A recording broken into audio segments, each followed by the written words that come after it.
صلیبی جنگوں میں فقی عبد الرحمن شہید ہوئے. ایک عیسائی جرنیل آیا, دیکھا مسلمانوں کے جرنیل فقی عبد الرحمن کا کٹا ہوا سر پڑا ہے, دھڑ الگ ہے سر الگ ہے.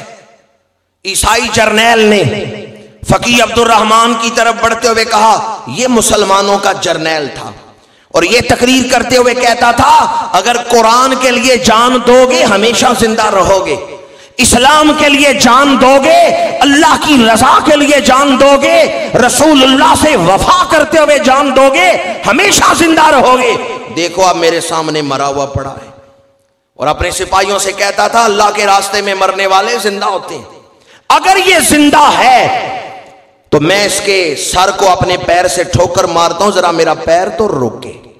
یہ کہتے اس نے اپنا پیر اٹھایا فقی عبد الرحمن کے کٹے ہوئے سر کو مارنے کے لیے, جیسے پیر سے کسی چیز کو ٹھوکر مار کے دور کرتے ہیں, اس طرح اس عیسائی جرنیل نے پیر اٹھایا ٹھوکر مارنے کے لیے.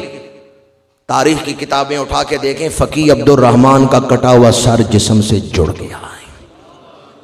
فقی عبد الرحمن کھڑے ہو گئے اور ان کا انا حیٌ برب الکعبۃ, انا حیٌ برب الکعبۃ, انا حیٌ برب الکعبۃ. 3 دفعہ انہوں نے فرمایا رب کعبہ کی قسم ہے میں آج بھی زندہ ہوں, رب کعبہ کی قسم ہے میں آج بھی زندہ ہوں. اے قرآن کی عظمت کا انکار کرنے والے اپنی آنکھوں سے دیکھ لے, قرآن نے جو کہا تھا میرے وجود پہ اللہ نے پریکٹیکل کر کے دکھا دیا.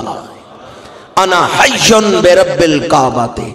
عیسائی جرنیل نے اسلام قبول کر لیا تھا, وہ بھی رسول اللہ کے غلاموں میں شامل ہو گیا.